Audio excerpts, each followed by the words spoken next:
Hello and welcome to Kaiserreich. I'm your host James, and today I'm starting my very first video, my very first Let's Play, and we're going to be playing some of the greatest mod, or rather one of the greatest mods for Hearts of Iron 4. We're going to be playing, and I'm sure if you've seen the video title you will have worked it out, we are going to be making Argentina great again. Now if you don't know, Kaiserreich is a brilliant mod. It's a brilliant game. It is an alpha, hence the post here about how it's an alpha and how we can expect bugs, crashes and headaches. Thank you everybody. And I'm actually going to only go with major events. I don't want to be flooded with events from all over the world. I know roughly what's going on anyway, and we'll be talking you through what's going on around the world, as well as what's mostly going on around South America though. And hooray, another year, off we go. Now for those of you who don't know, this is the world of Kaiserreich. It's a very interesting world, because Germany, yes, Germany won the First World War. And this has led to such interesting events as the Ottoman Empire not falling. Italy, resembling Renaissance Italy, split into various factions. The Austrian Empire did not fall, it instead splintered into a series of puppets and strange autonomous territories with subject states. Russia won the Civil War, but lost its empire. Britain and France are now communist with exiled republican and monarchist governments. India split into three parts with a princely federation, a communist workers' front, and the remnants of the Raj. The Pacific and African fronts, dominated by Germany, where Britain dominated them in our timeline, and China, a melting pot of problems as it is half controlled by Germany. You have legation cities on the coast, you have a Qing Empire in the north, the Empire of Japan, and I don't believe they start as puppets. They do, they are dependencies, Transamur and Fengtian. Japan, of course, controlling territory much as it did historically. And my favourite, Pants on Head Stupid, Mad Baron von Ungern-Sternberg, the reincarnation of Genghis Khan, trying to reform the Mongolian Empire up over here. But now, back to Argentina, and back to our problems. We're a splintered, fractured nation who have just experienced a coup, and we'll get to more of that in a moment when the event pops through tomorrow, in game terms tomorrow. The south is controlled by the Patagonian Workers' Front. We can't move in our country as most of it's controlled by someone else.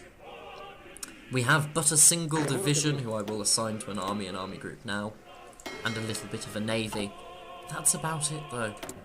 Not only that, we have the woes of the Christmas coup, military cliques, and a navy that's dominating the service rivalry, which works much like the inter-service rivalry works for the Japanese in vanilla Hearts of Iron.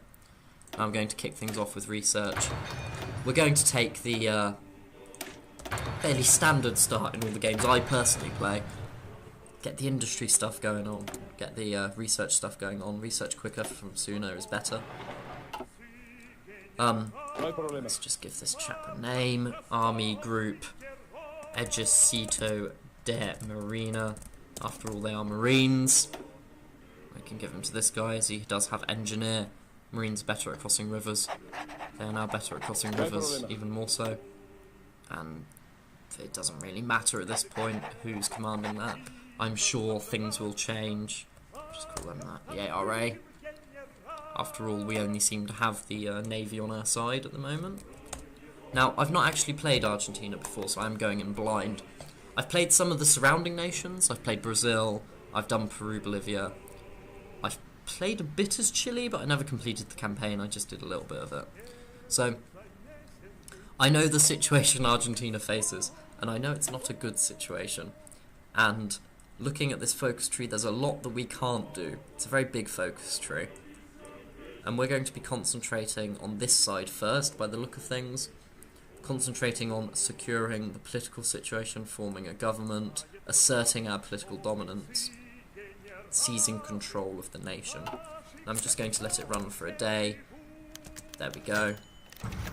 The status of Argentina. By the earliest 20th century, Argentina was enjoying a booming and fast-growing economic prowess. Okay, so the grammar on the localization here is a little off. You get that with Kaiserreich, some of their event localization hasn't been proofread very well. It's still good, but you do need to give it a pinch of salt sometimes rather. So by the early 20th century, Argentina was enjoying a booming and fast-growing economy based on its meat and cereal exports.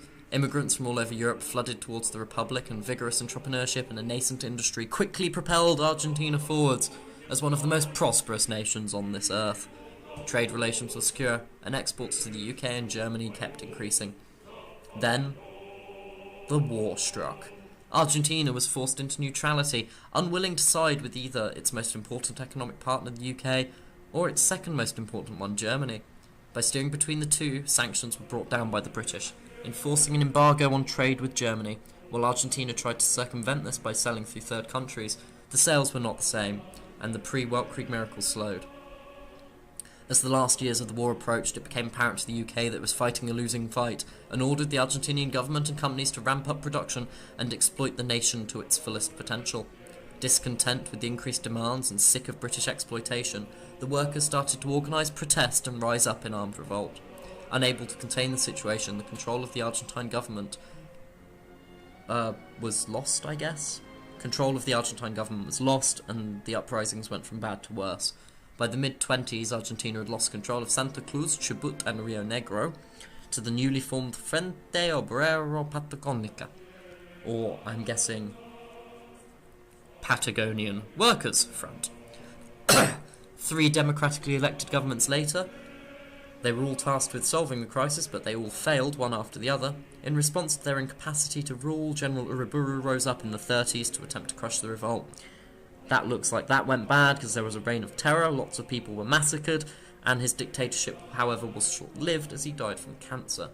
This formed a power vacuum, and once more no large-scale interventions in the south. More text. So, elections were written out, and through electoral fraud, the PAN took power under Roca. He tried to solve the problem with the Uruburu's lot, and also dealing with the changing attitudes towards the Patagonian Workers' Front. That went quite badly. However, he did manage to retake Tierra del Fuego. That's good news. Then in 1935, rumours started surfacing that Roca may be attempting to end the conflict and leave the FOP alone. Outrage erupted, enabling the Liga Patriotica under Manuel Carles to gain support. Gain the support they need, culminating in the Christmas coup. Supported by the Navy and some military elements, Carles coups the government in Christmas 1935. He took control of the capital region and starts to solidify his hold on the nation. As the 1st of January overtakes the nation, Carles is in the midst of his attempted coup, with success far from certain. Aside from the Buenos Aires region, his control is nil. Support from the Argentinian Armada is guaranteed, but many of the military commanders of the army doubt his potential. So there we go. How are we going to solve the fact that most of our nation isn't controlled by us? We're effectively in an event-driven civil war at this point. So, given that it's only the Navy that is loyal to us, it would make sense for us to found the Gendarmeria. We need loyal soldiers. We need loyal troops, loyal policemen, loyal people who can stand with us to fight back against whoever it is we're fighting back against, these falsely democratically elected people. We'll sort out these factories before we hit unpause. We don't really need those planes, and we'll just tell them to build some convoys. Crack up full speed. Train some more marines just in case. Do that. There we go. And voila. Let's let time run forth.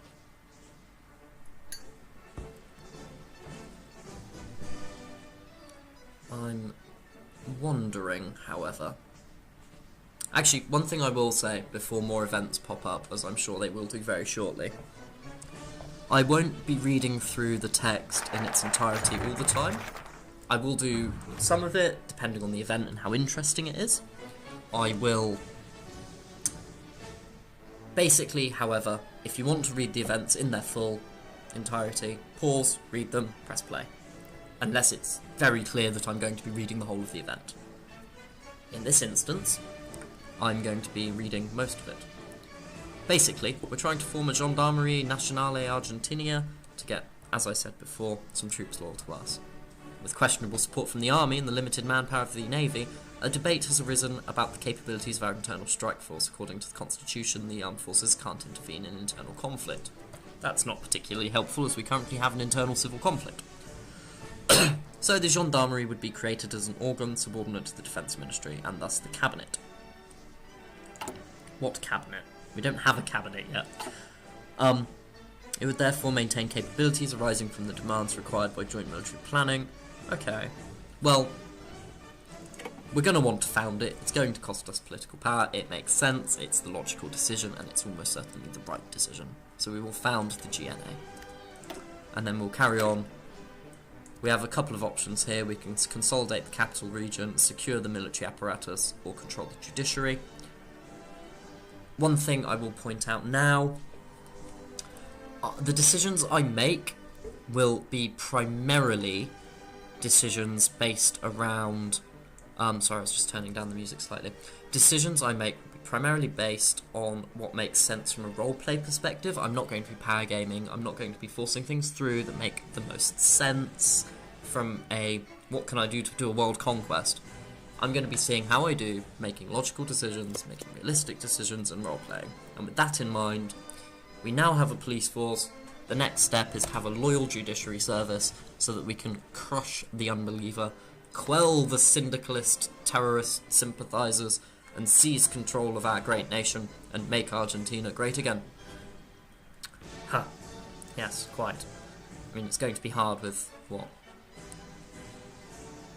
9,000 men in the field and 27,000 training, but we're going to try. There we go.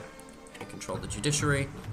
During the early years, our nation started to slowly move away from the old authoritarian system towards a more democratic system. Then all of it kicked off, and we had a load of corruption. So what do? Do we scrap the system in its entirety, or do we keep some of the High Court kicking around? Oh, sorry. Do we scrap just the High Court, or do we scrap the system in its entirety so that we can start root and branch reform? I think we need control. We straight up need control. So the old system, it's outdated, it's corrupt. What's the point of keeping a corrupt, outdated system around? Let's just root and branch reform. And that's secure the military apparatus. We only have the loyalty of the ARA and some militias. We should convince more to join our side. That's quite right. I don't disagree at all. One thing I will point out, as I am playing in a Spanish-speaking part of the world, there are lots of foreign words, by foreign I mean non-English words, so... Oh, it's all kicking off now. There we go. For a start, let's deal with the fact that Afghanistan decided to pick a fight with India in the Entente. That's going to end well, I'm sure. Secondly, I wonder if Kerensky's been... I would have thought that would have counted as a major event, actually. Yeah, Kerensky has been assassinated. I would have thought that would have counted as a major event, but apparently not. So Black Monday's kicked off. Basically, it's this timeline's Wall Street crash. Mine got indeed, but more importantly, our problems are only getting worse. We now not only have political instability, we now have economic instability. Do we close the stock market? I mean, yes. We're going to have to, aren't we? Stocks are plummeting. Sure, it'll annoy some people. It won't be appreciated, but we really just need to gain control. We have no control of anything right now. We are not the masters of our own destiny, but we need to become them. And with that in mind, we need to start controlling the railroads, controlling the infrastructure. All roads lead to Rome, but all railroads lead to Buenos Aires. Afghanistan decided its fight was a losing fight and has ceded some territory to India. That was smart, wasn't it, everybody?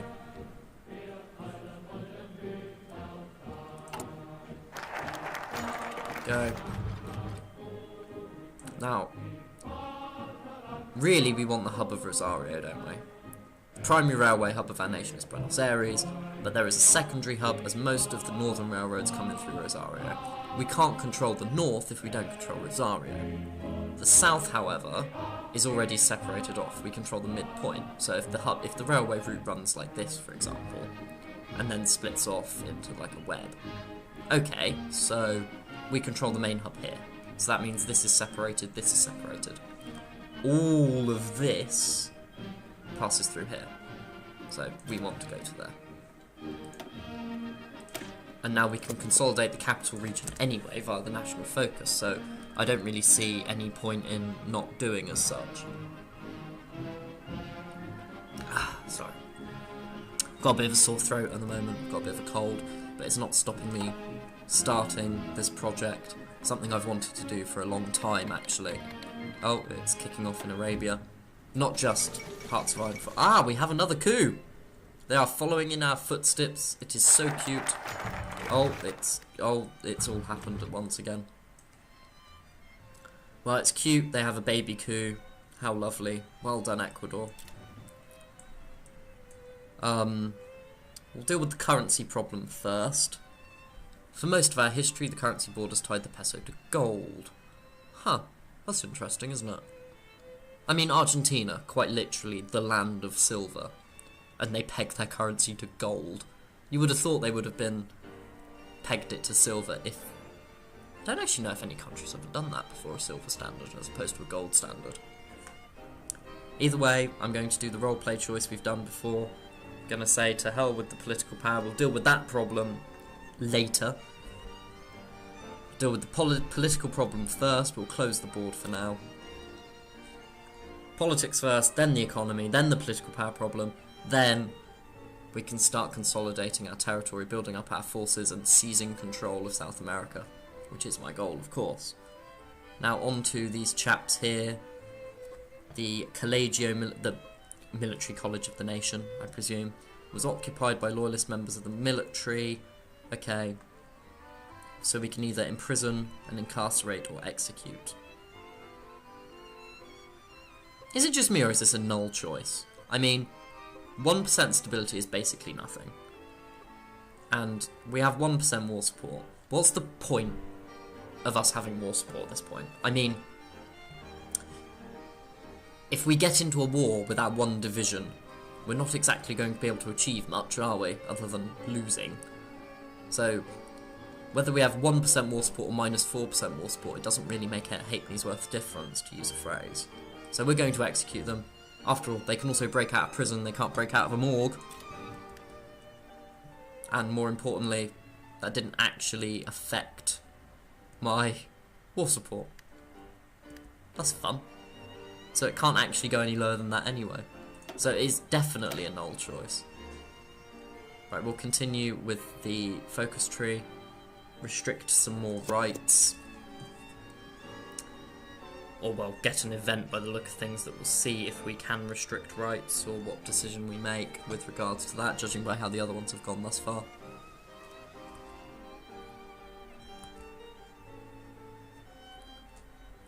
So, there we go. It's been a congress. Huzzah.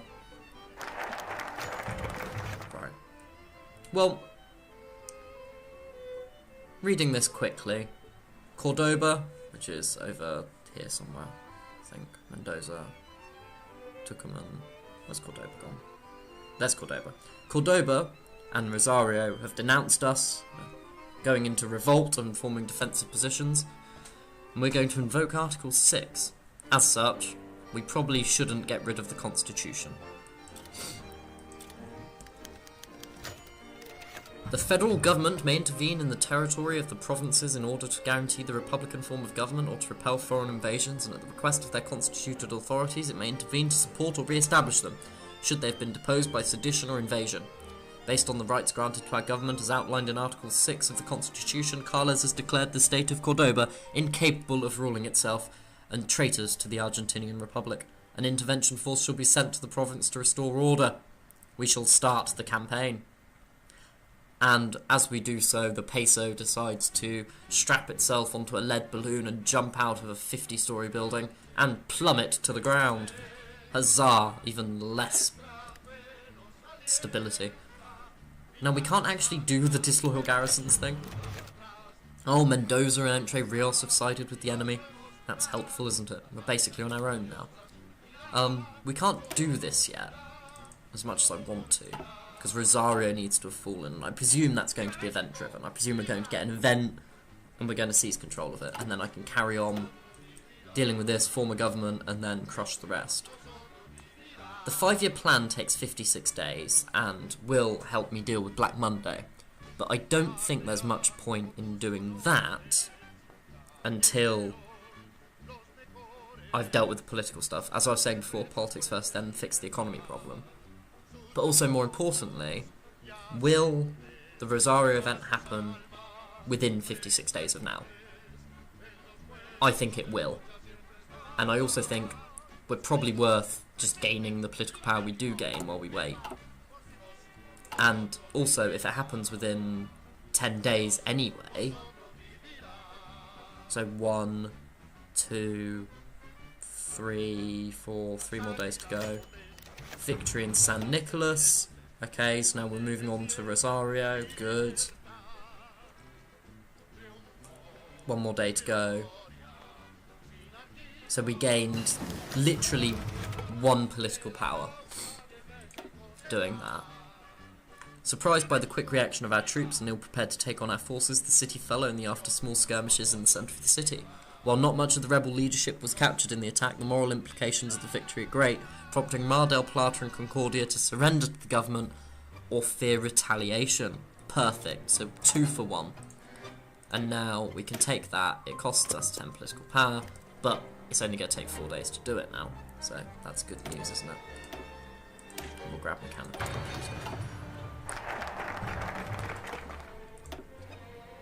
And now we'll form a government. How perfect. Oh, I see Edward the thingy. So King George V has died. We now have Edward the 5, 6, 7, 8th.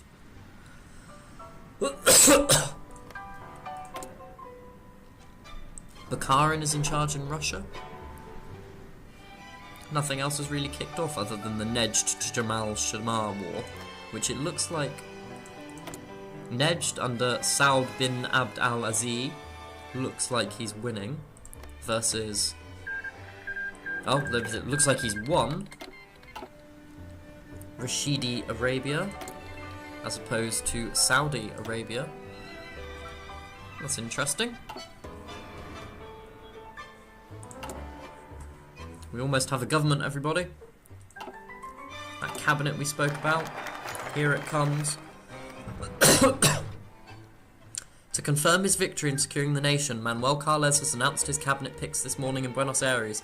As his Minister of Foreign Affairs, he has chosen the infamous Estancial Zeballos, whose literary works have had a profound impact on our nation, and whose loyalty to the LP, the Liga Patriotica, goes without question. Diego Isidoro Masson has chosen to serve as Minister of Economic Affairs due to his close ties with the rest of the armed forces, and to personally oversee rapid militarization of the war machine.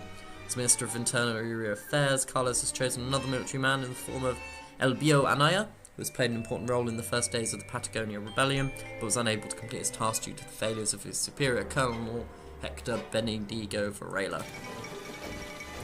Now we have full economic control, but not only that, we have an army again, everybody.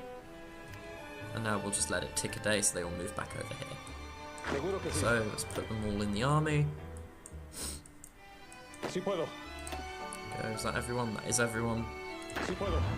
The gendarmerie will separate out and have them act as a coast guard. That was the Gendarmerie Argentina Nacional, wasn't it? GAM. And we'll put you under whoever has the lowest skill. There we go. I suppose we'll just start doing those one at a time. Each one's basically the same by the look of things. You gain a core, some stability, and you secure a part of the country. Not long now until Argentina is ours.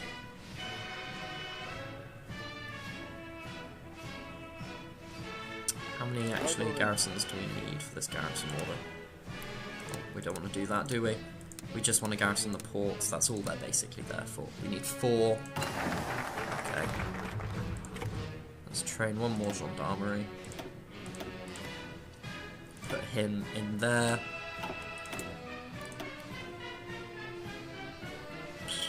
I'm not sure whether to go for concentrated or dispersed industry. I mean, it makes sense that we should concentrate our economics around Buenos Aires. So from a roleplay perspective, even though it's slightly worse for a small nation, I'm going to take that. And now we shall march on Cordoba, strike at the heart of the rebellion. We've now taken Entre Rios after all. We actually have a fairly large navy. Should probably also put someone in charge of it.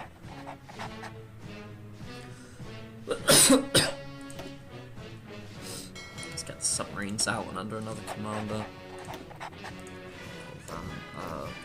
Armada de Subnautica. That sounds like something that's a thing. Another marine division. It's going to take a while to sort this out, of course. Like, quite a while. Oh. We have a tank division? With cavalry. And what's in these infantry? Oh no. Okay, looking at it, we're going to actually have to produce artillery and tanks. Which means we also need a name for our artillery and our tanks, because I hate things being called just Artillery 1. Right, so our infantry equipment manufacturer is Fabricones Militares. So what we'll do is we'll just, between episodes, I'll look for an actual Fabricones Nacionales Militares Howitzer Mark 1. And then for the tank designer, Sesión Industrial Amasadoras Mecánicas. Siam. We'll call it a Siam.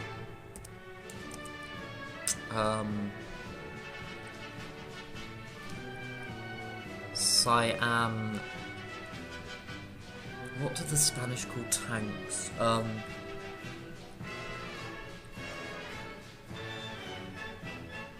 Automatic cavalry, AC1. Call it a Siam AC1, that'll do. There we go, problem solved. And we will do that as well. And I think now is probably the time to buy some steel. We want a trade route that does this sort of thing. We don't want something that's coming in from the other side, because the Patagonian Workers' Front is after all a puppet of Chile. So we want a nice, easy to defend trade route. So Kingdom of France would be a good choice. So it's only really under threat by Brazil and Paraguay, Uruguay, whichever one it is. One of the Guays, Uruguay. And we have a strong navy. Our navy's probably as strong as Brazil, to be fair. 20 to 23 ships. Yeah, almost is, actually. Caused by the economic recessions and feeding off the political insecurity in our nation, thousands of jobless citizens in the cities of Cordoba and Mendoza have flocked to the streets to demand the government to step in and fix the crisis. Since our control over these cities is uncontested, local police forces loyal to the army are not intervening on our behalf in an attempt to fan the flames of resistance against Carles and his regime. Dear Cordoba, I am writing to inform you that should you continue with your civil disobedience, there shall be the strongest possible consequences. Yours sincerely, Manuel Carles, and the Division of Marines in Buenos Aires. We send a strongly worded letter. And now that we actually have, we can walk in our country, I'm going to assign our army to over here, and I'm actually going to separate out the Mountaineer divisions and put them there, so that we have, that, doesn't really matter who you are. Just put you in charge, and we'll assign everyone to the ARA. Go. National focus, the Corrientes campaign, we need to continue with this. Our stability is slowly rising, our political power is slowly rising, our party popularity is slowly rising. Everything is starting to go quite well, actually. It's July, and the world's longest coup is almost over. Only in Argentina could the Christmas coup take until July. But we are almost there, which is the main thing. I'm just going to turn down the music ever so slightly again. There we go. And there goes the Corrientes campaign. So let's retake Santiago and Salta, the last remnants of the opposition. And then we're going to have to do these, and I really don't want to. We gain popularity and stability, which is great. But 200 political power overall? It's ridiculous. Utterly ridiculous.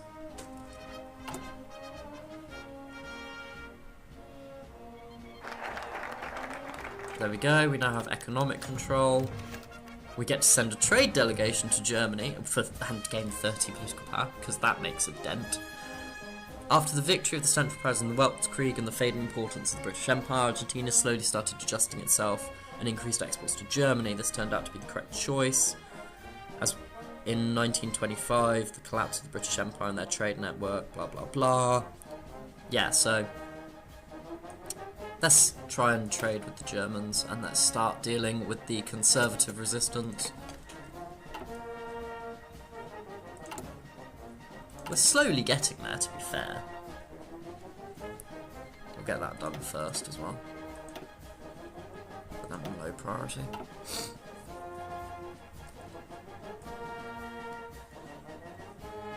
But what I'm going to do, when we get the Marines... Oh! Aware of our fragile situation and not willing to drag their own recovery down to assist us, the Trade Ministry has demanded we lower the price of our processed meat exports or face consequences by receiving higher prices on steel, tools and consumer goods.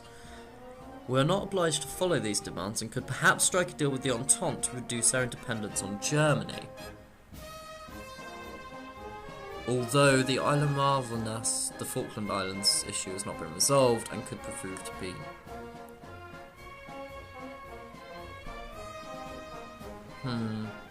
Are we willing to give...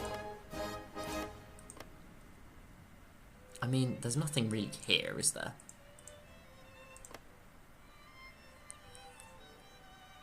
We'll look for the alternative solution, see what happens.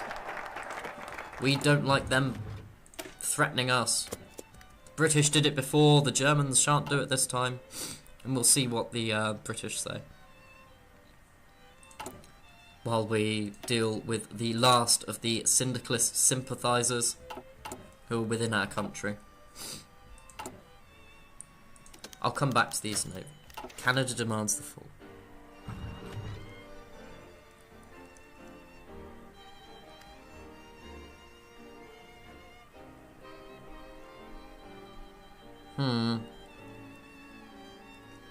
You know what? We'll go back to the Germans. I'm not giving away the Falklands. Those naval bases are very important to us for reasons I don't quite know. And now we shall deal with this, get rid of the woes of the Christmas coup at last.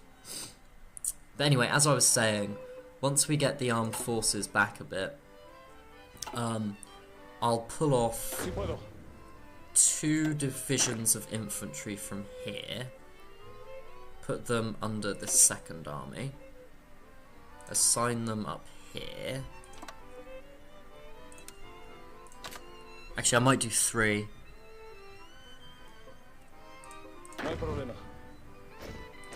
Yeah, 3 divisions up. No, I know what I'll do. Belgium declared independence, good luck, mate. Send one of them up there. And then the Marines that are under construction will get assigned straight over here. And then that gives us a defensive position there, a defensive position up here, and then the Patagonian Workers' Front is effectively surrounded on all sides.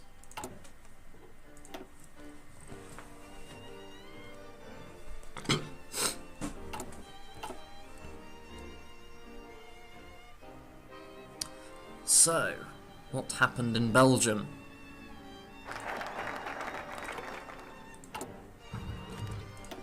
Right, so thank you for watching my very first video. I'm actually going to call it to a close here now, as we've completed the political side of the tree, we've recovered our great nation, and in the next episode we'll start the economic recovery before we deal with the Patagonian Workers' Front menace.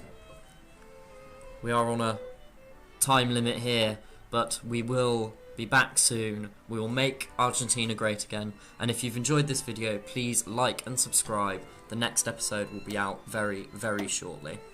Thank you, and have a nice night.